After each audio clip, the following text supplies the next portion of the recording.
Hello there, good morning. You're welcome to Newsroom on GH1 Television. I am Serwaa Amihere. Let's begin with our top stories.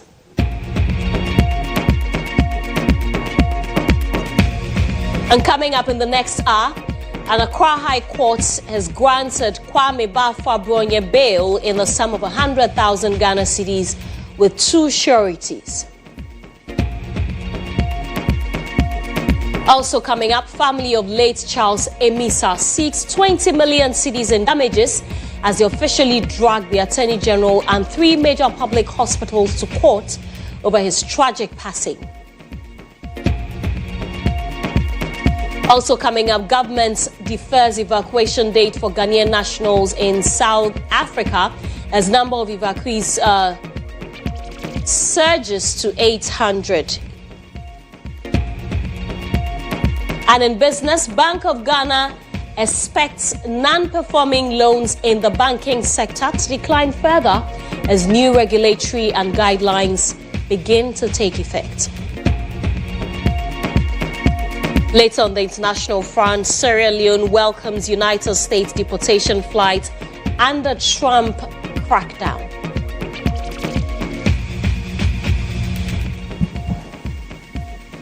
We have details of these and many more coming up shortly. Do stay.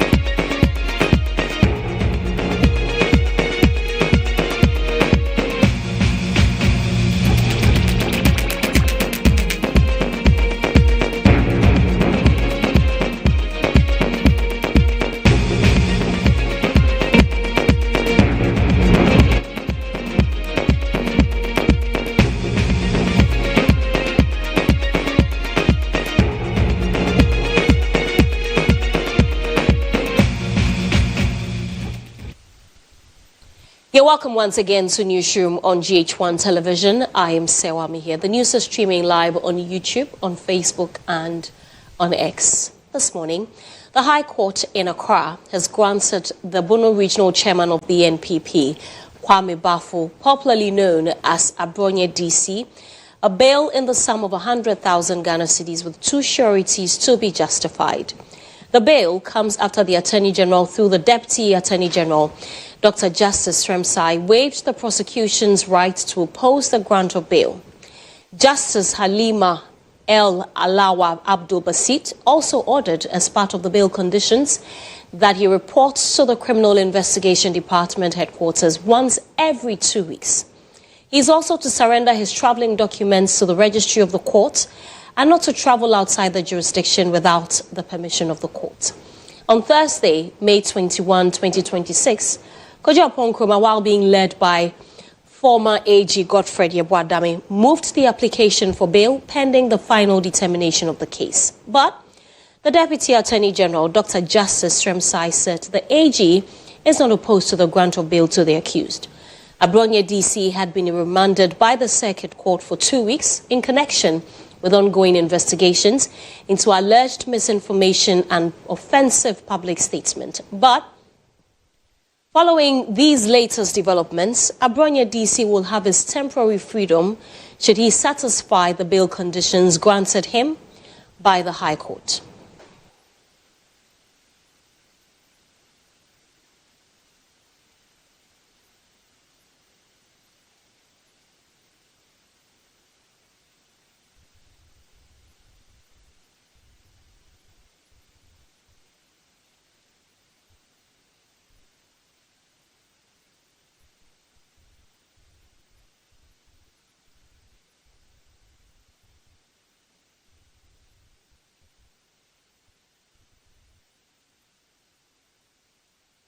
Well, let's get some more on this. My colleague Mutala Inusa, who is our court correspondent, joins me live from the court. Mutala, thank you very much for your time. Tell us more. What happened? What was the mood in court?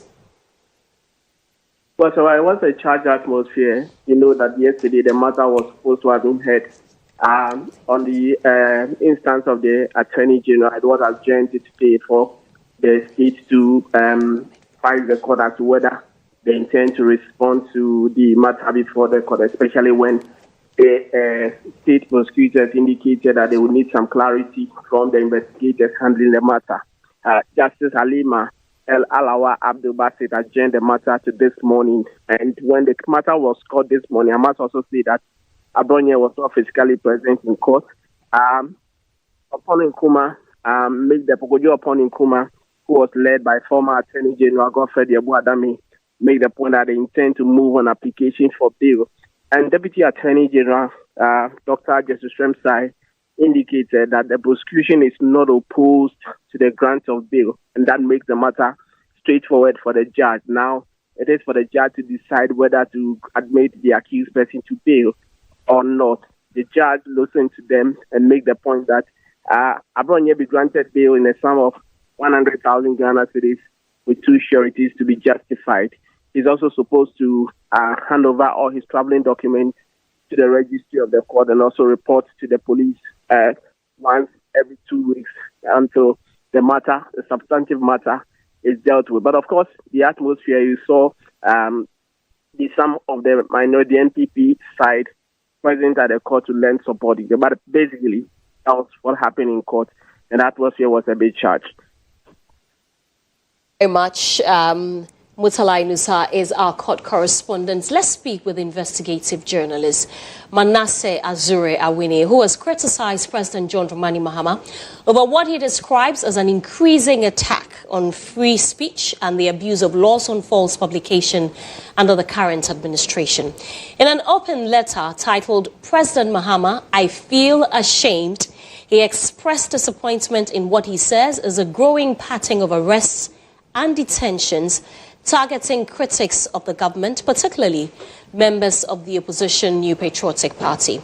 According to Manasseh, the current situation contrasts sharply with the atmosphere of free expression he experienced during Mahama's first term in office. He stated that he had often defended Mahama's record on media freedom during the administration of former President Nana Addo Dankwa Akufo-Addo, arguing that Mahama was more tolerant of criticism and dissent. Manasseh, however, said recent developments have left him feeling ashamed, claiming that security agencies are increasingly using the law on publishing false news to harass government critics.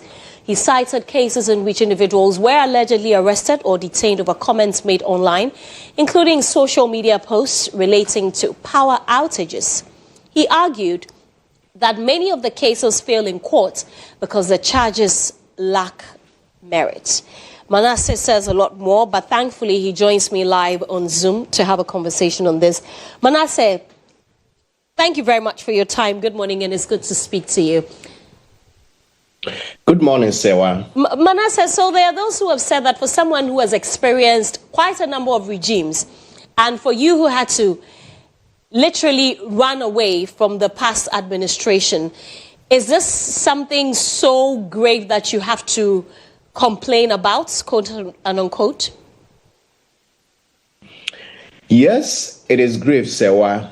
If anybody has been to the police cells and then you realize that you can be put there for days for something that you should not have been to the police station in the first place, you would realize how serious it is. Sometimes you don't need to wait and then suffer it before you complain. Right. And I always say that I'm not against I'm not in favor of irresponsible use of freedom, but there are other avenues to address some of these things. Some of these things are purely civil cases of defamation, if anybody is minded to take the people on. But we see the police being weaponized to attack, and it is increasingly clear that when NPP was in government, this law was used to attack journalists and then NDC activists who were critical of the administration. In the same way, today, NDC members can go on air, tell lies, insult, vilify, and nobody dares touch them.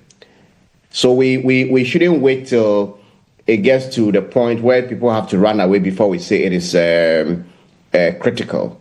If anybody ever went to be in custody for weeks over these frivolous charges, they would realize that the matter is critical.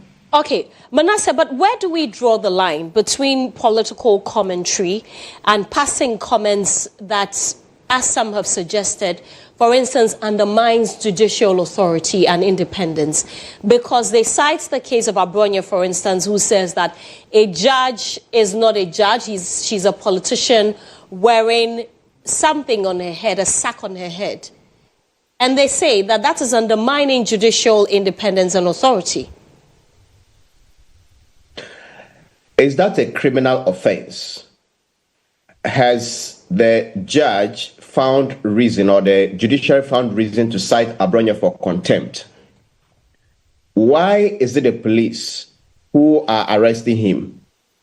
This issue that what Abronya has said has caused fear and panic in the country, excuse me to say, is nonsense. Until he was even arrested, not many people, I didn't hear him say these things. Both the NDC and MPP members make reckless political statements. We are not supporting that. But to say, let's use the law to target only one side, that is the MPP or those who are critical of the government, I think it is unacceptable.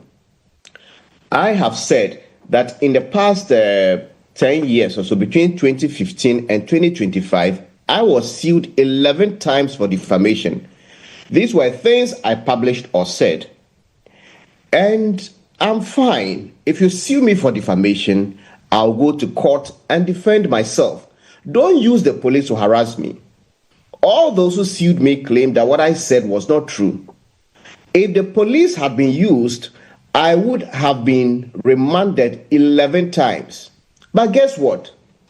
About 80 to 90% of the cases, the people who took me to court ran away from their own cases immediately I filed my defense. So, if these were treated as criminal cases, I would go to the police station, they will remand me, I'll spend weeks there, and at the end of the day, the same people would run away because there is no merit to prosecute a case. So they are using the police and the courts just to try to show people where power lies. Many of them, recently, a journalist, that was last year, a journalist had published something and he was picked up, kept in cells for so many days. Eventually, he came to write that after 6 months, he was allowed to go.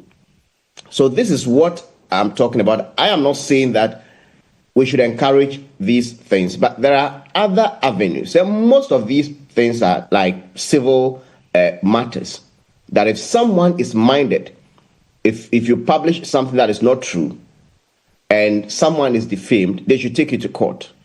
When we are talking about the law of publishing false news, the NDC and MPP, they all publish false news daily.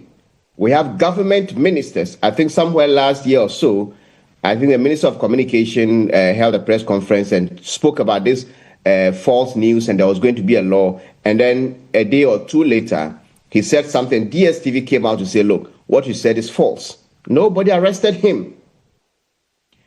And the law, as we know, I'm not a lawyer, but if you read what it says, it is not just about the news being false, but something that causes panic and alarm. And I cited an instance, I think, I don't remember the year, that was between 2009 and 2011, thereabouts, that some information came online that there was going to be an earthquake. I was living in Dansuman at the time, and we all had to rush out at dawn, and people were calling family members. Such an instance definitely caused fear and panic in the nation. So if they got the person who spread that information, I am not going to say that we should allow that person to go scot-free. Okay, so Manasseh, this instance, because yes, you said in your write-up, because of time, in your write-up that President Mahama, during his first term was more tolerant of criticism and dissent. What do you think went wrong? Well, for now, I'm assuming he's still tolerant, but he's sleeping on the job. That is one aspect of President Mahama that I am prepared to vouch for. I have known him for a while. I have done stories against his person. And it is very difficult for me to associate him with this.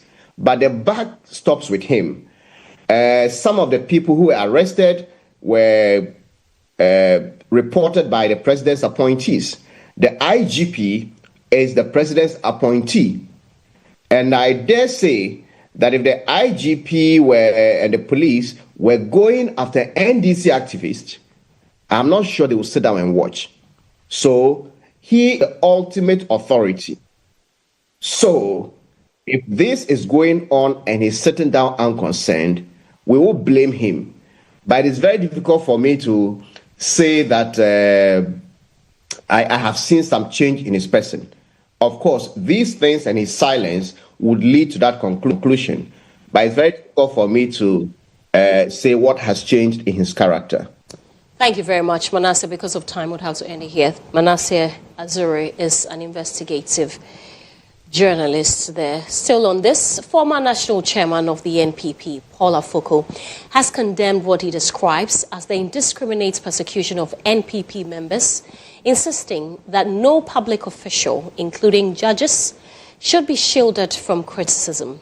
Speaking to the media, Afoko criticized the handling of the case involving Kwame Bafo Abronye, popularly known as Abronye DC, describing the process as unlawful. According to him, the increasing arrests and legal actions against members of the opposition raise concerns about freedom of expression and political tolerance in the country. Afoko further proposed the establishment of a rapid response legal team for the NPP in every region. He explained that the initiative would allow party lawyers to intervene swiftly in cases involving party members before matters escalate. Nobody is above criticism. Nobody. Even some people think that they can criticize God. You know, although I keep telling them God has never made a mistake, so stop it. And so if a judge is criticized, that's okay. But it is the reaction that is the problem. It's the reaction. So you lock this man up. You don't even give a date for when he will reappear. So he's lying in there. What does the party do? And I told them, that's why I tried to form, during the time I was chairman, a rapid response legal team for every region. Every region. Anybody who is picked, immediately our lawyers kick in. Rapid response. So by the time he is even called to stand before a judge, the legal team has already formed their strategy for battle, and they go into the court. And if you are putting somebody into custody without giving them a date to reappear, there are legal steps that the legal team will immediately execute. And for me, that is the way I will do things. That is the way I see us winning. Flag bearer of the NPP and former Vice President Dr. Mahmoud Bawumia has accused the governing NDC of attempting to claim achievements of the Nana Akufo-Addo administration as its own.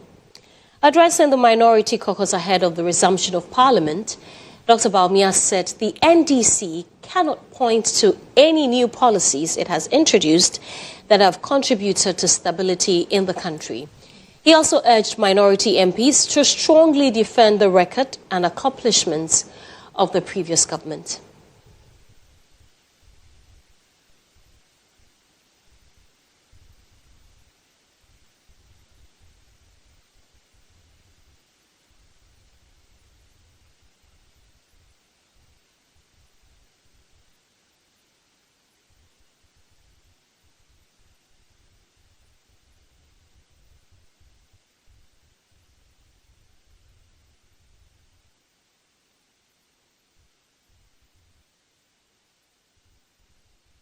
Let's get some reaction on this. Joining me on the phone is Member of Parliament for Bia East, Mr. Richard A. Champon. Thank you very much for your time, Honourable Member of Parliament. How do you respond to Dr. Bawumia's claims? He says that your government is seeking to take credit for achievements of the previous administration.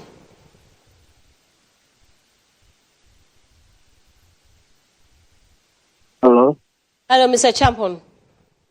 Your line wasn't stable. Can you hear me now? I hear about too much noise from the background. Can you hear me now? Yeah, I can hear you. So I want your reaction to Dr. Bawumia's statement. He says that your party is trying to take credit for achievements of the previous government. Thank you very much for having me. You and I know that we didn't have gold board up to the end of 2024. NDC introduced gold board and the purchase of gold, and as a result, it has shot up our gold reserves, and it has made sure that the city is also stable. So if he's telling you you've not put in place any measure to control this economy, I don't know what he's talking about. Did we have gold board in place? This is the government which promised that we are going to operate with the lean government. They have 125 ministers, operating with 50, even as I speak, 58. Look at the expenditure cuts over there. So if it is not policy that has brought us to this far, what has brought us to this level? Okay, but Mr. Champo, you speak of gold board, and Dr. Bawumia says that it is the gold for oil policy that has made all of this possible, that is making gold board, its reserves, that is making gold board do as well as it's doing. When they introduced Good for Oil program, if you remember, the Governor of Bank of Ghana appeared before the Public Accounts Committee, and a question was put before him and he told the committee that the Good for Oil program has been successful, and he said no. And if he doesn't understand the details unless we get to the executive. So if it was good for oil, when they were leaving, how much reserve did they leave us? Within less than 1 year, for Gold Board to be in office, look at where our reserves have been. So if you brought in Good for Oil program and they did not succeed with it, you left inflation at 23% with Good for Oil program. The same rate was around 17 with Good for Oil program. We brought in Gold Board. Now inflation is at single digits. We were able to tame the same rate, and it came down to 9, even let's say it's 11 or 12. So if intervention is yielding a positive result, and their intervention did not bring us any relief, which one is better? All what they did, everything was off gear. These interventions and the kind of financial discipline the Minister of Finance has put in place has brought us to where we are. So if you are not disciplined and you're overspending your budget, there's no way you can stabilize the economy. As I speak, all the indicators are looking positive. World Bank and IMF, all of them are praising Ghana. Investor confidence has been restored, and everybody wants to do business with Ghana. During that time, we saw DDEP. Investors were running away from the country. The economy was declared as a junk status. So if we have not done anything, how can we get to where we are today?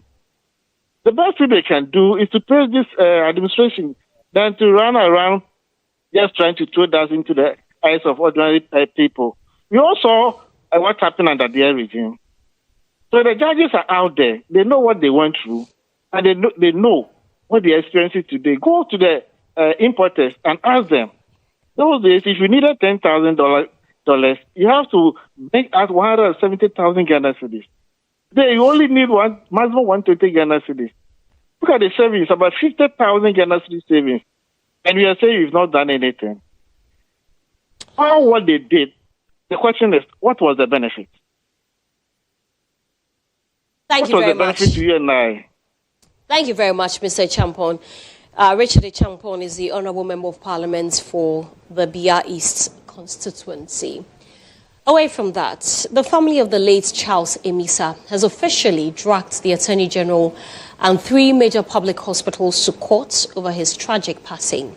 This comes after an independent committee report exposed a horrific 118-minute referral loop that directly costs the 29-year-old engineer his life.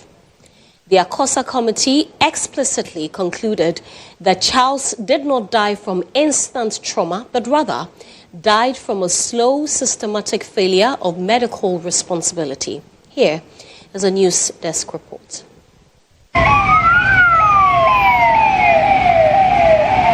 29-year-old engineer Charles Amihere is dead, and his sister has now dragged the Attorney General and 3 major public hospitals to the Accra High Court. A forensic investigation conducted by the ACOSA committee exposed a shocking timeline of institutional neglect. The nightmare began at the Greater Accra Regional Hospital, popularly known as RIDGE. Charles arrived in critical condition, needing urgent emergency stabilizing care. Instead of receiving immediate help, the family was turned away. Rushed to the police hospital, he was refused entry based on a lack of physical space. Desperate to save his life, the ambulance made a frantic dash to the Kolebu Teaching Hospital. By the time he was finally looked at, it was too late. Cumulative delay of 118 minutes directly resulted in irreversible clinical deterioration. Death of Charles Amihere could have been avoided by medical intervention at the police hospital, the Greater Accra Regional Hospital, or Kolebu Teaching Hospital. 7 health professionals were cited for professional breaches and referred to the Medical and Dental Council. The writ has been filed. The state has been summoned, and a grieving sister is determined to ensure that her brother, Charles, is the very last casualty of a broken system.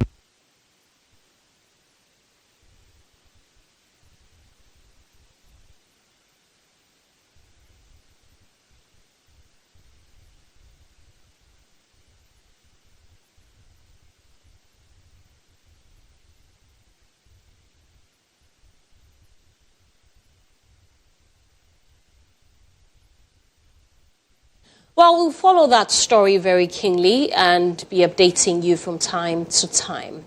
Now, the government has deferred the evacuation dates for Ghanaian nationals in South Africa as the number of people who want to return surges to 800.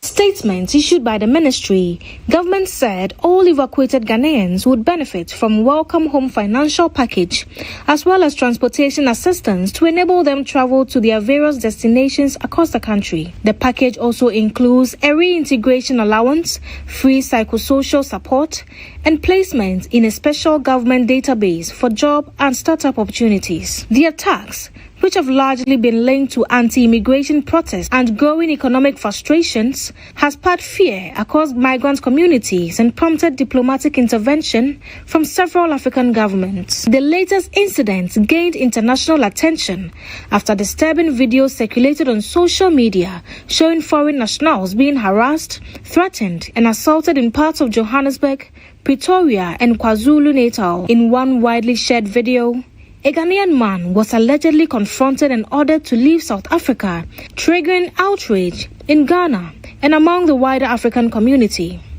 That man has since resettled in Ghana with the help of the Ghanaian government. Foreign Affairs Minister Samuel Okudzeto-Ablakwa formally summoned South Africa's acting High Commissioner to express what he described as strong concern over the treatment of Ghanaians and other African nationals. Ghana called for urgent measures to protect foreign nationals and prevent further escalation of violence. In response to the worsening situation, the government of Ghana is evacuating 300 affected Ghanaians using a special chartered flight departing from OR Tambo International Airport in Johannesburg on Thursday, 21st May.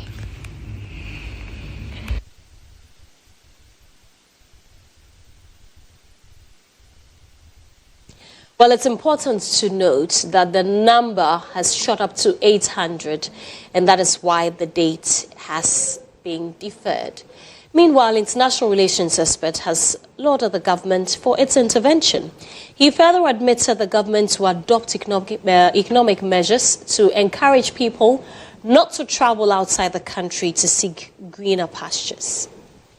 I give some credit to the government for monitoring the situation and always taking decisions when they deem it necessary in favor of Ghanaians. I think largely we can give them a fair score and say that they have done relatively well.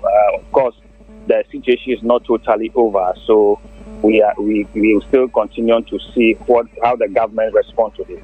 But of course, that will also depend on how the people they are bringing home, how the relief packages, the reintegration packages, how it is implemented to ensure that their lives get better as they return home.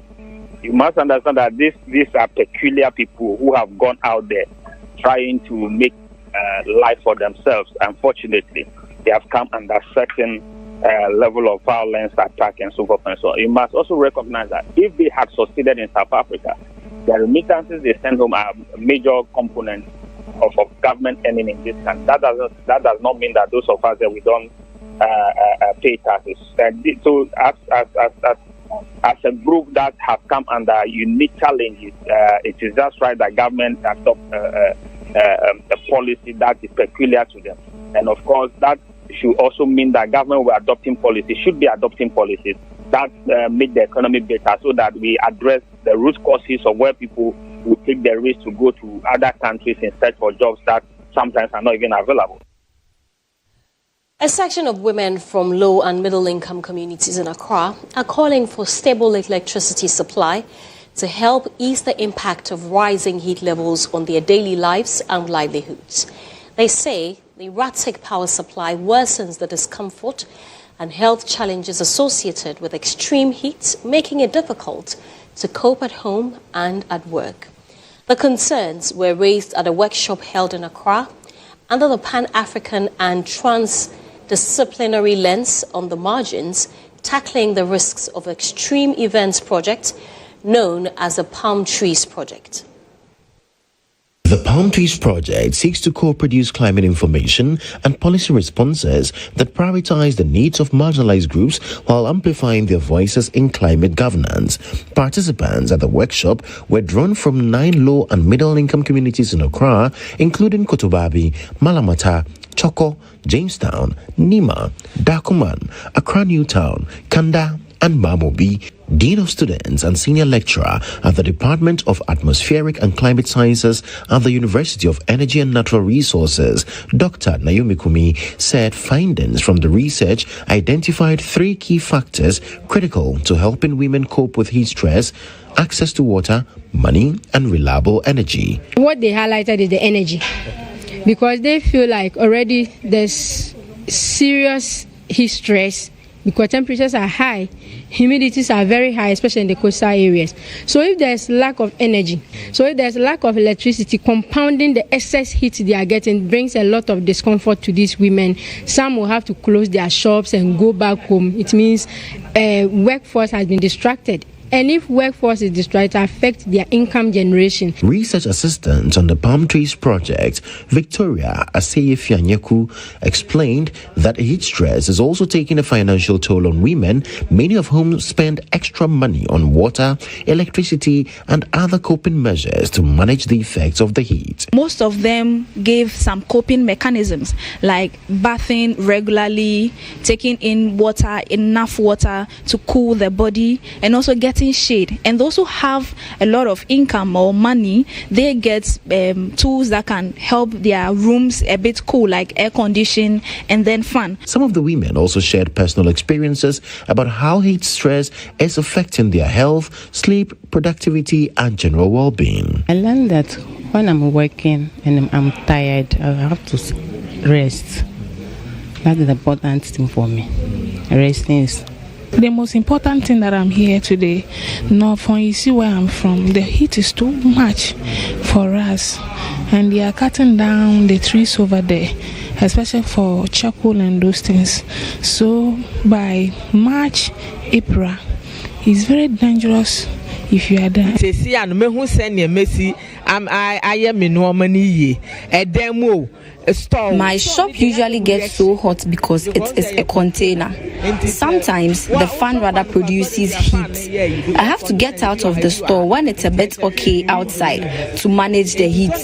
Even in my room, I open the windows to allow for airflow in order to deal with the heat. Unit Committee member for the English electoral area, Isaac Abedu, also highlighted the role local assemblies can play in reducing the impact of heat stress through improved planning and community interventions. This tells us that we have done certain things wrong over the years, and we need to go back and rewrite the things that we have done it wrong and then make it right. Especially people building on waterways, people building on ventilative ways, or where we can have that natural air, and then people cutting down trees indiscriminately. I mean, these are some of the serious impacts that they can have on us. The Palm Trees Project is assessing the impact of heat waves on marginalized populations in society, with a special focus on women living in urban communities in Accra. Health Minister Kwabena Mintah-Kando is urging the public to adhere to strict hand hygiene and vigilance as Ebola cases in DR Congo and Uganda surpass 600, with 139 deaths recorded. The address by Minister comes after the World Health Organization says a vaccine for the strain of Ebola could take up to 9 months to develop. Countrymen and women, the Ministry of Health over the past 1 week has issued 2 publications on Ebola. Last week, WHO declared Ebola as a public health emergency of international concern. Ebola is a viral disease spread through direct contact with blood, body fluids, secretions, and contaminated surfaces or materials. People experiencing symptoms such as sudden fever, headache, muscle pain, vomiting, diarrhea, or unexplained bleeding should immediately report the nearest health facility. It is important to note that no cases have been recorded in West Africa, including our dear country, Ghana. However, it is said prevention is always better than cure. In that spirit, the following: practice good hand hygiene. What this means is that we should wash our hands frequently with soap under running water or use hand sanitizers. 2. During mass gatherings, please also practice good hand hygiene, and event organizers should provide hand washing stations and hand sanitizers. Dear countrymen and women, it is important to stress that presently the risk is low in Ghana. I would like to use this opportunity to assure everybody that the government is taking all the necessary measures to protect us all. Amnesty International Ghana is urging President John Dramani Mahama to commute all death sentences to life imprisonment following Ghana's decision to abolish the death penalty. The organization says the continued stay of inmates on death row is inconsistent with the country's recent legal reforms and human rights commitments. According to Amnesty International Ghana, about 91 inmates remain on death row despite the amendments of Section 149 of the Criminal Offences Act, which effectively, abolished capital punishment in Ghana. Speaking at the launch of Amnesty International's 2025 Global Report on Death Sentences and Executions, the board chair of the organization, Francis Nyantechi, said Ghana must take further steps to fully align its justice system with the abolitionist stance. We are calling on the President, His Excellency John Dramani Mahama, to exercise the power of prerogative of mercy in consultation with the Council of State and relevant constitutional bodies to commit all death sentences to life imprisonment. We are already told that 1st July, the President is likely to exercise exercise this power prerogative of mercy by pardoning some prisoners. We are appealing to the president that all the 91 plus inmates on death row should be commuted to life imprisonment. And if this is done, it will be a landmark demonstration of compassion and Ghana's commitment to the protection of life. I mean, the signal should be clear that Ghana has zero tolerance to commuting individuals to death. And since 1993, we have never done that. The various constitutional reforms that we have embarked on, the recommendations that has come from it indicate that Ghanaians are no longer interested in retaining the death penalty in our statute books. Let's bring you the latest in the world of business now. Business Brief is brought to you by CompuGhana, passion for technology.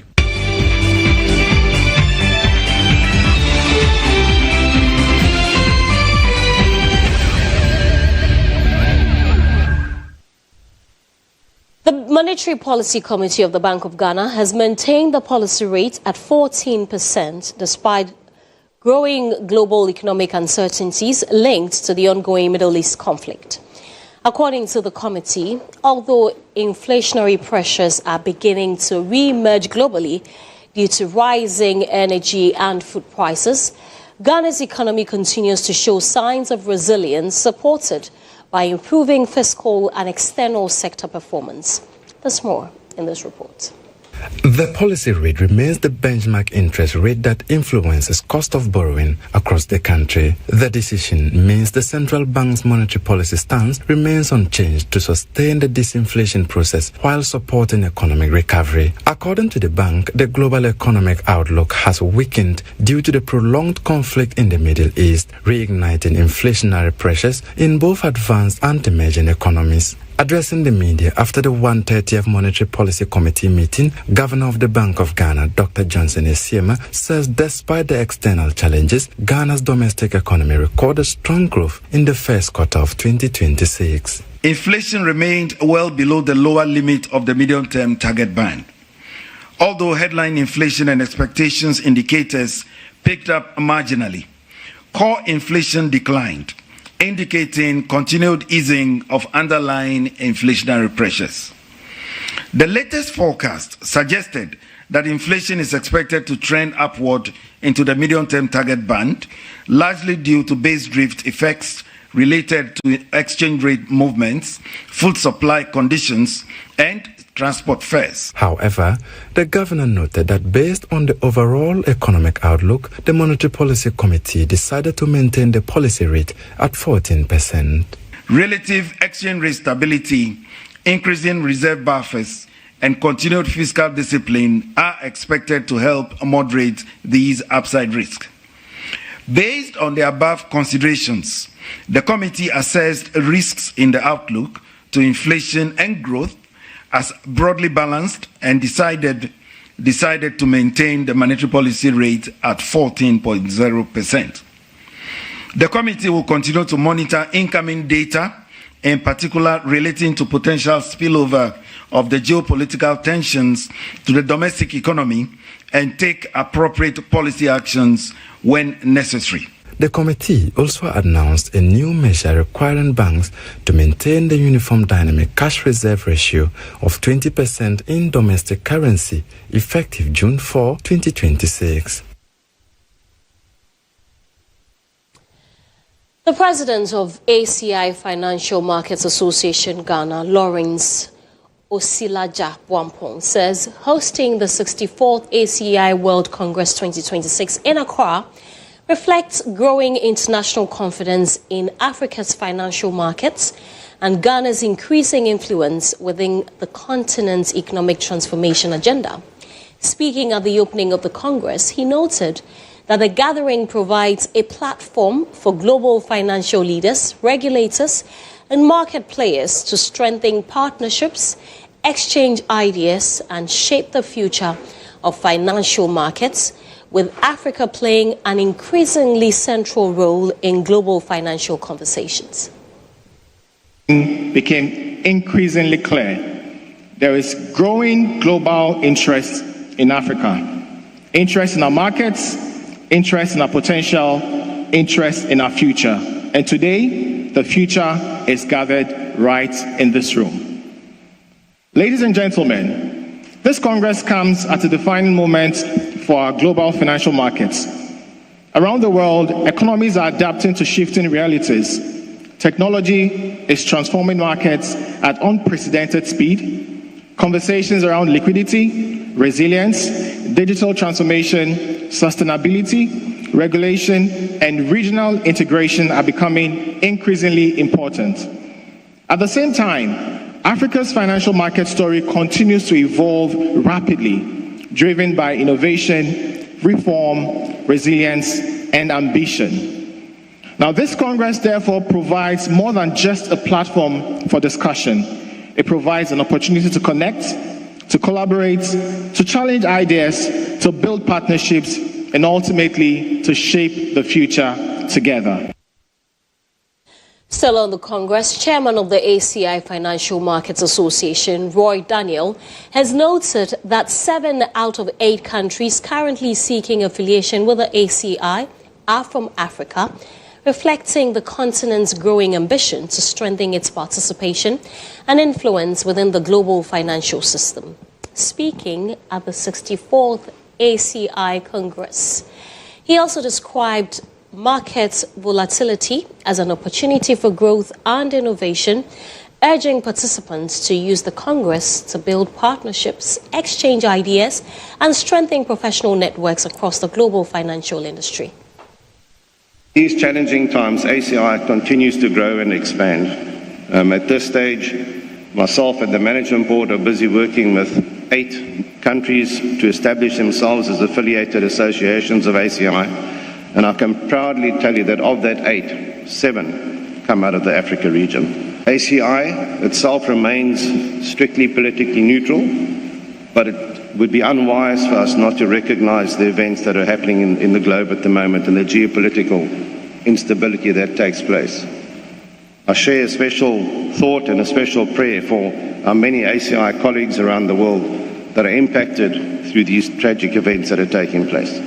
So a special thought for them, and we wish them all the very best, to them, their families, and their friends. Africa has its own voice, and it's reaching the stage and the time now where we will be heard in the global environment.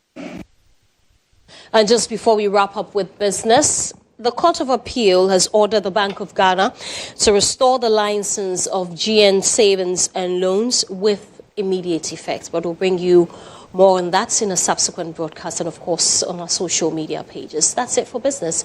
Let's bring you the latest in the world of sport. The Business Brief was brought to you by CompuGhana, passion for technology.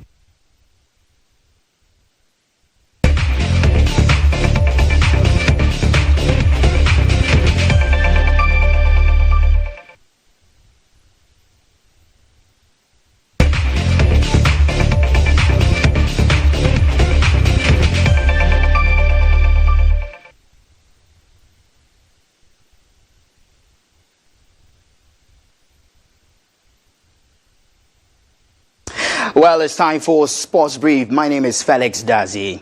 Ghana will face Uganda in a decisive playoff for qualification to the FIFA Under-17 World Cup after missing out on an automatic place at the Under-17 African Cup of Nations in Morocco. The Black Starlets was denied a quarter-final place after a drawing of lot in Rabat following a dramatic finish in Ghana defeated South Africa 3-1 in their final group game to move on to 4 points. But Algeria also finished with the same number of points despite losing 2-1 to Senegal. Both Ghana and Algeria ended the group stage with identical records in goals scored, goals conceded and goal difference, while their earlier meeting had ended 2-2.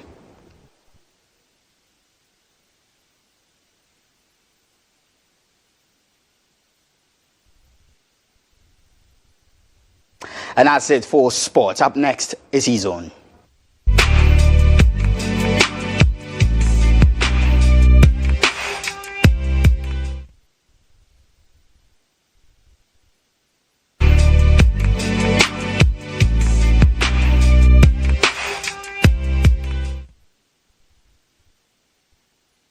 The Best International Act category, known for celebrating global stars and African heavyweights, was noticeably absent from the nominations announcement, leaving fans questioning whether the BETs are quietly phasing out one of its most influential categories. Here's a look at the history, the winners, and the growing reaction surrounding the missing category, put together by GH1 News' Al Hassan Audu.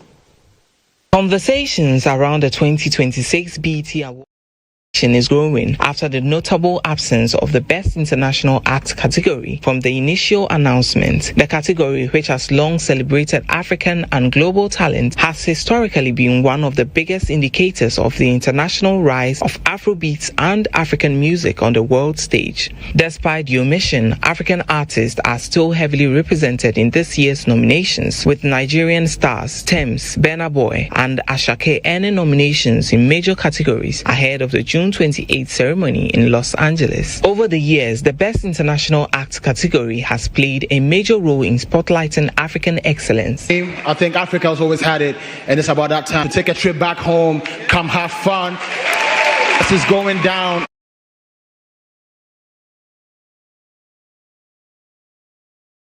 Has produced notable nominees and winners, including Sarkodie, who won in 2012, becoming the first Ghanaian to claim the award, and Stonebwoy, who won in 2015. Other Ghanaian nominees over the years have included Al2Bs, Miss V, Kojo Entry, D Black, and more recently, Black Sherif. Davido, Nigeria!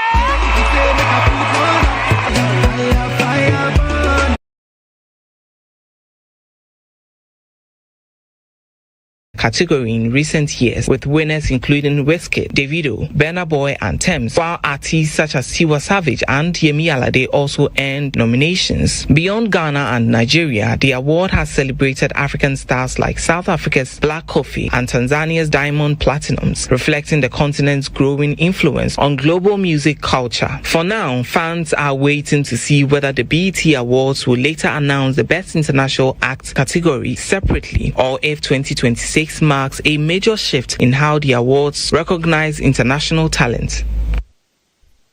Let's bring you international news now.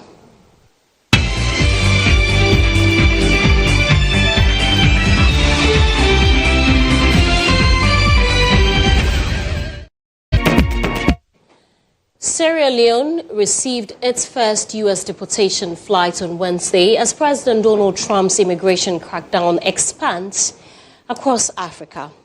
9 migrants landed at Freetown International Airport, though Foreign Minister Timothy Musa Kaba initially expected 25.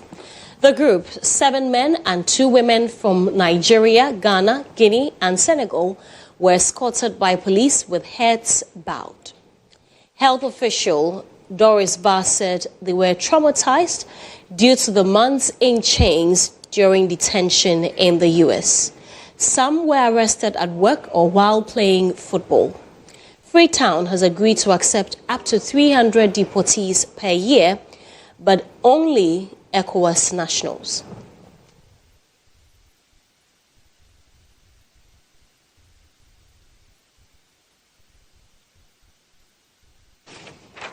And that's it for the news. On behalf of the entire team led by Joshua Kujumensa, thank you so much for watching the news. The news team will be back at 6:30 with News Tonight. In the meantime, enjoy the rest of your day. Good afternoon. I am Serwaa Amihere.